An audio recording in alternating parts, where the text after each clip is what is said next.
नमस्कार, मेरा नाम है ओपी वशिष्ठ। दी हरियाणा टॉक्स के खास मुद्दे में आपका स्वागत है।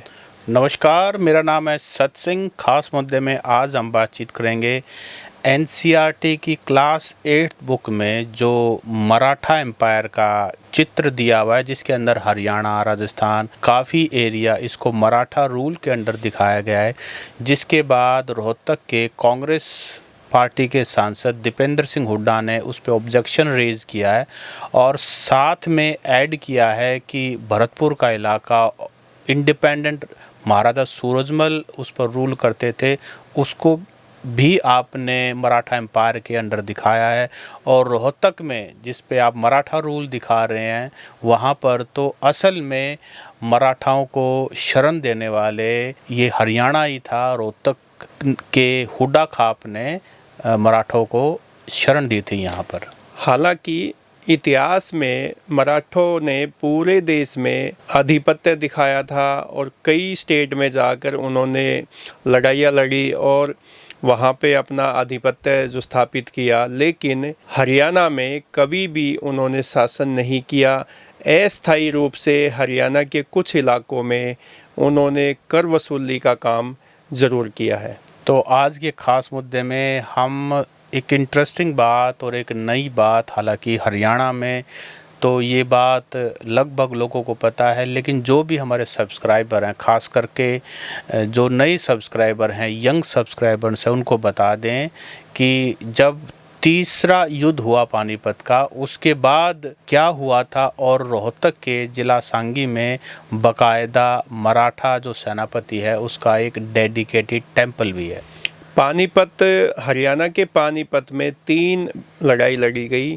पहली लड़ाई जो है 1526 में बाबर बनाम इब्राहिम लोदी, और पानीपत की दूसरी लड़ाई 1556 में अकबर बनाम हेमू के बीच हुई, और तीसरी लड़ाई जो है वो जनवरी 1761 में हुई, जिसमें मराठों की तरफ से सदाशिवराव भाऊ और अहमद शाह अब्दाली के बीच में ये युद्ध हुआ और इसमें मराठों की करारी हार हुई थी। तो ये तो इतिहास की बात होगी, लेकिन आज हम एक प्रॉपर कॉन्टेक्स्ट में बातचीत करेंगे कि सांसद महोदय ने जो ऑब्जेक्शन रेज किया है वो कितना वैलिड है, उसकी ग्राउंड रियलिटी क्या है।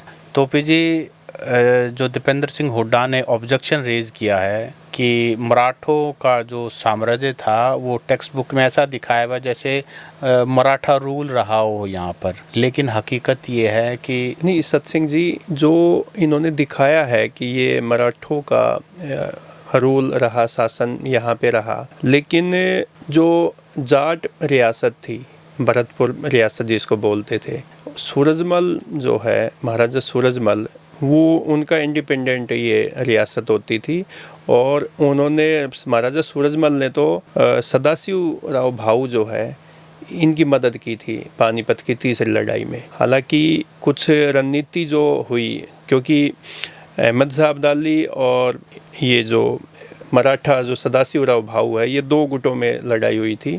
तो कुछ सहयोगी जो है अहमद शाह अब्दाली के साथ थे, कुछ लोगों ने मदद की थी मराठों की। तो इसमें महाराजा सूरजमल ने भी मराठों की मदद की थी, सदाशिवराव भाऊ की मदद की थी, लेकिन कुछ रणनीति कारणों के चलते बाद में महाराजा सूरजमल ने, जो इतिहासकार बताते हैं कि महाराजा सूरजमल ने इस लड़ाई से अपने हाथ पीछे हटा लिए थे, और उनका हाथ पीछे हटाने से ही मराठों की जो है वो करारी हार हुई, क्योंकि यहाँ के लोगों का उतना सहयोग जो है मराठों को नहीं मिल पाया जो उनको चाहिए था। इसलिए ये जो है मराठे करारी हार हुई, और सदाशिवराव भाऊ जो मराठों के सेनापति के तौर पे यहाँ लड़ाई में थे, वो वहाँ से गायब हुए। और गायब होने के बाद ये बताया गया कि अहमद शाह अब्दाली की तरफ से और उसमें कि सदाशिवराव भाऊ जो है वो युद्ध में मारा गया। लेकिन सच्चाई ये है कि वो पानीपत से अपने आप को खुद बचाते बचाते रोहतक के सांगी गांव में पहुंचे, और सांगी गांव के लोगों ने उनको वहां पे पनाह दी और उनको लंबे समय तक वो यहीं पे रहे। एक्चुअली ये थोड़ा सा ना पर्सपेक्टिव ये समझाना ज़रूरी है। जो हमारे यंग ऑडियंस है कि उस समय भारत जैसा मतलब एक देश वाला वो कॉन्सेप्ट नहीं था। जैसे आज तो क्या है कि जम्मू कश्मीर से लेकर कन्याकुमारी तक, इधर वेस्ट बंगाल से लेकर सिस्टर स्टेट्स तक सारा भारत एक है। लेकिन उस समय अलग अलग राजा थे, अलग अलग सिस्टम था। तो मराठा बेसिकली टैक्स कलेक्टर थे, तो वो ज़बरदस्ती टैक्स वसूली किया करते थे। चाहे वो हरियाणा हो तो वहाँ ना, अगर इधर हरियाणा के गांव वाले मजबूत होते तो वो टैक्स नहीं देते थे, और अगर वो मजबूत होते तो वो छीन ले जाते थे। तो ये सिस्टम था। अगर ये दावा है किसी का कि मराठे यहाँ पर राज किया था, तो राज करने का मतलब होता है कि आप वहाँ के लॉ एंड ऑर्डर की जिम्मेदारी अपने ऊपर लें, प्रशासनिक व्यवस्था संभालें। तो जो अपने मराठा हैं वो भी दिल्ली की गद्दी पर शाह आलम के लिए काम करते थे। बेसिकली राज तो उनका था, लेकिन शाह आलम के पास, राजा के पास अपने तो कोई फौज थी नहीं। तो ये जो है ताकतवर लोग तो थे ही मराठा, इसमें तो कोई दो राय नहीं है। तो ये कर वसूली का काम करते थे जोर ज़बरदस्ती करके, क्योंकि हरियाणा का और जो इधर का लोग है ये भी लड़ाकू कौम रही है शुरू से ही। जब तीसरा युद्ध हुआ पानीपत का, जैसे कि आपने बहुत अच्छा पॉइंट रेज किया कि उस समय सदाशिवराव भाऊ ने महाराजा सूरजमल से मदद मांगी, लेकिन महाराजा सूरजमल इस इलाके की टोपोग्राफी से अच्छी तरह वाकिफ़ थे। तो उन्होंने सजेस्ट किया कि युद्ध को एक अलग तरीके से लड़ना चाहिए। लेकिन मराठे जिस तरह से उधर युद्ध लड़ते थे उसी अंदाज में वो युद्ध यहाँ लड़ना चाहते, हाँ, जो उसी अंदाज में लड़ना चाहते थे। तो शायद उसी बात पर कुछ अनबन हुई। लेकिन उसके बावजूद भी जब मराठा तीसरा पानीपत का युद्ध हार गए जनवरी 1761 जी, उसके बाद महाराजा सूरजमल ने उनको पनाह दी, उनकी महिलाओं को, उनके बच्चों को बाकायदा अपनी सेना की सुरक्षा में पूरा महाराष्ट्र तक जहाँ से वो आए थे वहाँ तक भेजा। और क्योंकि अब ये बताइए ना कि वहाँ सैनिक जो गए, वहाँ उनके ऑनर में उनको गांव के गांव दिए गए, उनको ज़मीनें दी गई कि आप लोग यहीं बस जाओ, आपने हमें बचा के लेके आए हो।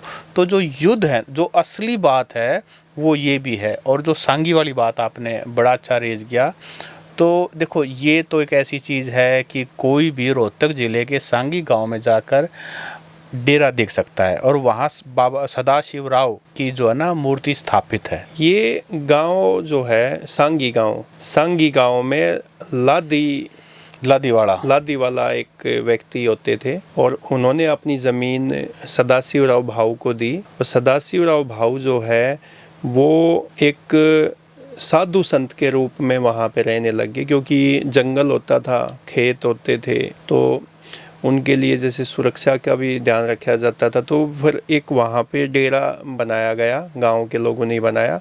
और गांव के लोग जो है, ये सदाशिवराव भाऊ जो थे, उनके लिए खाना पीना सब व्यवस्थाएं जो है वो गांव के लोग करते थे। आसपास के गांव के लोग फिर वहाँ पे आने लगे। तो सदाशिवराव भाऊ ने वहाँ पे ना कई वर्षों तक तपस्या की जी। एक संत होके नाथ संप्रदाय को भी उन्होंने ग्रहण किया, और लंबे समय तक उन्होंने वहाँ पे तपस्या की, और फिर वहीं पे वो उन्होंने अपना शरीर पूरा किया जी। ऐसा बताते हैं कि जब सदाशिवराव भाऊ, जिनको लोकल भाऊ में भी कहते हैं, तो भाऊ जो है वहाँ से बचता बचाता पूरा तरह जख्मी जो है ना, वो उनको कोई शरण नहीं दे रहा था। तो फिर सांगी गांव के हुड्डा गोत ने जो है ना उनको अपने गांव में पनाह दी।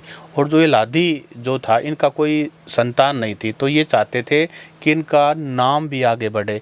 तो उन्होंने 20 एकड़ की जो ज़मीन है वो गांव के अंदर भाऊ को दी कि भाई मेरा इसी उससे मेरा नाम भी आगे बढ़ता रहेगा। तो फिर कुरुक्षेत्र में जाकर के भाऊ ने नाथ संप्रदाय के अंदर दीक्षा ली, और उसके बाद फिर वापस सांगी आकर इन्होंने फिर अपना जो बाकी जो जीवन है लोगों की सेवा में समर्पित किया, अध्यात्म को समर्पित किया, जो भी उनके थे। इसीलिए हर साल सांगी गांव में मेला भरता है।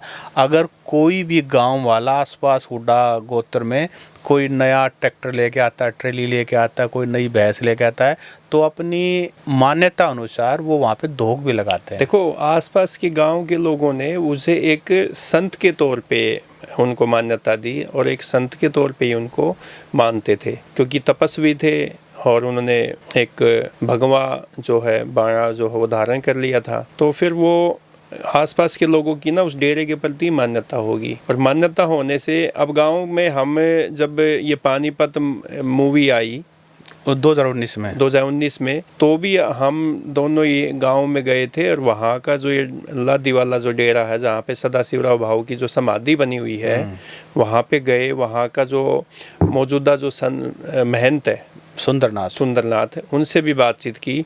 तो उन्होंने बताया कि 12वीं पीढ़ी अब ये जो है आज के टाइम में 12वीं पीढ़ी आ चुकी है, और वहाँ सब लोग जो है मराठा सदाशिवराव भाऊ के नाम से शायद ही कोई जानते हैं, लेकिन ये जो है एक संत के तौर पे उनको मानते हैं, वो मान्यता है।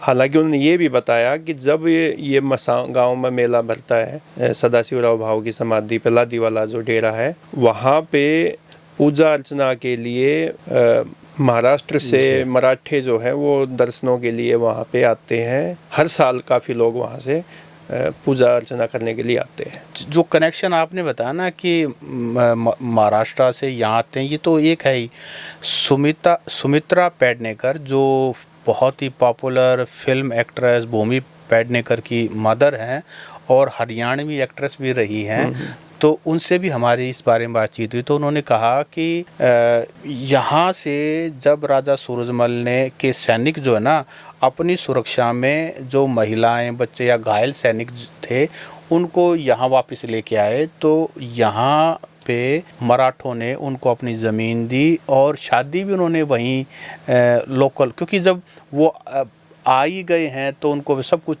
सारे रिश्ते भी वहीं बनेंगे, रहेंगे भी वहीं, छत भी वहीं होगी, सारे काम काज भी वहीं करेंगे। और वहाँ जाटों को आज भी बड़ा ही सम्मान के रूप में, कई गांव हैं जाटों के वहाँ। तो ये जो इतिहास है ना, ये इतिहास ऐसे नहीं बनता। मराठा यहाँ हरियाणा में आते हैं, पानीपत में आते हैं, सांगी गांव में आते हैं, और यहाँ के लोग जाट वहाँ जाके बसे हुए। तो ये इतिहास अपने आप में रियलिटी। पानीपत की जो बेल्ट है सतसिंह जी, इसमें जो मराठे थे, जो पानीपत की 3 लड़ाइयाँ हुई, तो वो लोग वहाँ दक्षिण से चल के यहाँ उत्तर में आए, और ये कुरुक्षेत्र, अम्बाला, पानीपत, रोहतक कुछ इलाका था, झज्जर, सोनीपत, तो इस इलाके में आए थे दक्षिण से उत्तर में। लेकिन वो पानीपत की लड़ाइयाँ हुई, काफ़ी कुछ हुआ, तो लाखों की संख्या में आज भी ये जो जीटी रोड बेल्ट है, पानीपत बेल्ट जिसको हम कहते हैं, वहाँ पे रोड मराठा के नाम से जानते हैं। हाँ, रोड बिरादरी जो है हमारी, वो मराठा ही है, और वो भी लड़ाकू कौम है, सारी चीज़ें वही हैं, वही जाटो जैसा ही है, मतलब किसान कौम है। और वो सारे उनका व्यवहार भी जो हरियाणा के किसान का है, खेत बोना, रेसलिंग करना, स्पोर्ट्स में जाना। नीरज चोपड़ा अपना रोड समाज से ही है, और उनकी शादी है वो जाट समाज से। देखो फिर इतिहास जो है, तो आपसदारी जो है ना, मतलब हरियाणा के अंदर ये है। तो ये जो उत्तर भारत की जो बात आई कि राजस्थान का कुछ इलाका और हरियाणा का इलाका जो मराठा साम्राज्य के मैप में दिखाया गया है, जो भरतपुर रियासत है, उसको भी इसी में दिखाया गया है, जो कि गलत है। हमने इतिहासकार है प्रोफेसर जयवीर धनखड़, तो उनसे भी हमने बातचीत की, तो उनका भी यही कहना था कि मराठे इस इलाके में आए ज़रूर थे, लेकिन उन्होंने कभी भी स्थायी रूप से कभी उन्होंने यहाँ पे शासन नहीं किया, क्योंकि शासन जो करते हैं और जो साम्राज्य जो बनता है वो प्रशासनिक व्यवस्था से बनता है। जो प्रशासनिक व्यवस्था को संभालते हैं, जो लोग अपने कायदे कानून जो बनाते हैं, वही जो है वो साम्राज्य का रूप माना जाता है कि वो उन फला साम्राज्य के अधीन था या उसके अधीन था। तो कभी भी मराठों ने इस इलाके में डायरेक्ट जो है सीधे तौर पे कभी शासन नहीं किया। उन्होंने कर वसूली का, जैसे आपने जिक्र किया, तो कर वसूली का काम जो है वो ज़रूर किया है यहाँ पे ज़मींदारों से। सेम बात जो कर्नल योगेंद्र सिंह हैं, उन्होंने भी यही बात कही है, जिन्होंने मिलिट्री हेरिटेज के ऊपर कई किताबें लिखी हैं, हरियाणा के इतिहास को काफ़ी अच्छी तरह समझते हैं, उसके भी ऑथर हैं। तो उनका भी यही कहना है और इस क्लेम को सपोर्ट करना है कि मराठों ने कभी भी जो है ना इस इलाके में कभी राज नहीं किया। वो बहुत ताकतवर थे, लड़ते थे, दूर दूर तक उनकी सेनाएं जाती थी। लेकिन इस इलाके में ज़्यादातर जो उनका हरियाणा में मेन काम था ना, वो टैक्स कलेक्शन का था, और वो भी ज़बरदस्ती। और आप ये देखिए ना, हरियाणा में पानीपत की 3 लड़ाई हुई, मराठों के बीच में ही हुई, ठीक है, लेकिन जो लड़ाई हुई है उनमें हार ही हुई है मराठों की यहाँ पे। क्योंकि आप ये देखिए, मैं थोड़ा सा आंकड़े भी इसमें है, जो अहमद शाह अब्दाली था उसकी सेना में 60,000 से ज़्यादा सैनिक थे, घुड़सवार थे, तोपें थी उनके साथ, और जो मराठों की जो सेना थी वो 45,000 तो सैनिक थे और 15,000 अस्थायी युद्ध में शामिल होने वाले लोग थे। तो सेना तो बराबर थी, लेकिन जो असले की बात करें हम, युद्ध में जो सामग्री इस्तेमाल की जाती है, तोप है, घोड़े हैं, बहुत सारी चीज़ें होती हैं, उसमें अहमद शाह अब्दाली मजबूत था, और यही हार का कारण भी बना। नहीं, बिल्कुल। और ये भी, और जो महाराजा सूरजमल ने कहा था कि आप महिलाओं और बच्चों को साथ लेके ना चलें, क्योंकि युद्ध का मामला है और उनकी सुरक्षा के लिए आपको अलग से सैनिक जो है ना वो रखने पड़ेंगे। लेकिन उस समय जो मराठा के कमांडर थे या जो भी सेना के मेन लोग थे, उन्होंने इस बात को नहीं माना। उन्होंने कहा कि हम सब कुछ साथ लेके जाएंगे। कई बार क्या होता है, ताकत पे गुरूर भी हो जाता है। ये तो देखो उस टाइम के, क्योंकि देखो ये जो मराठे हैं ये शक्तिशाली भी थे, बहादुर भी थे और लड़ाके भी थे, इसको तो इग्नोर नहीं किया जा सकता। तो कई बार अपनी ताकत पे विश्वास भी हो जाता है कि हम जो करेंगे सही करेंगे। जी, तो दोस्तों आज का जो हमारा पॉडकास्ट था वो ये बताना थे कि रोहतक ज़िले के सांगी गांव में सदाशिवराव भाऊ जो मराठा कमांडर थे, उनका टेंपल आज भी एग्जिस्ट करता, डेरा लादीवाला के नाम से है। हर साल वहाँ मेला भरता है, लोगों की काफ़ी मान्यता है। और नाथ संप्रदाय में बाद में उनको इनिशिएट उन्होंने किया था। ये सारी बातें कहीं सुनी नहीं है, ये बिल्कुल आज के दिन सच्चाई है। कोई भी व्यक्ति यहाँ आके पता कर सकता है। तो जो क्लास 8th का एनसीईआरटी के अंदर जिस तरह से मानचित्र दिया गया है और ये कहा गया है कि ये सारा मराठा एम्पायर था, इसकी सच्चाई जो है हमने बताने की कोशिश की है। आपको कमेंट करके बताना है कि आप इस टॉपिक के बारे में क्या सोचते हो। आपके पास कोई ऐसा हिस्टोरिकल फैक्ट है जो नई डायमेंशन जोड़ सकता है हमारे पॉडकास्ट के इस, तो वो भी हम चाहेंगे कि आप ज़रूर करें। और सांसद दीपेंद्र सिंह हुड्डा ने जो आपत्ति जो मानचित्र पे जताई है, उसके पीछे भी लॉजिक ये है कि दीपेंद्र सिंह हुड्डा जो है वो सांगी गांव से ही संबंध रखते हैं, और उनके परिवार की, उनके गांव के लोगों की जो मान्यता है वो लादीवाला डेरा जो है उसी से है, और वो बचपन भी उनका वहीं पे बीता है, उनका परिवार भी वहीं पे है। आसपास के लोग भी इतिहास बताते हैं कि सदाशिवराव भाऊ जो है पानीपत की तीसरी लड़ाई में जब जख्मी हुआ तो वहाँ से छुप छुपा के जान बचाते हुए यहाँ रोहतक के सांगी गांव तक पहुँचा और यहाँ उनको संरक्षण दिया गया था। इसलिए उन्होंने आपत्ति जो है वो इतिहास को लेकर और ज़्यादा मुखर हुए और उन्होंने इस बात को और ज़्यादा मजबूती के साथ उठाने का काम किया। नमस्कार। नमस्कार।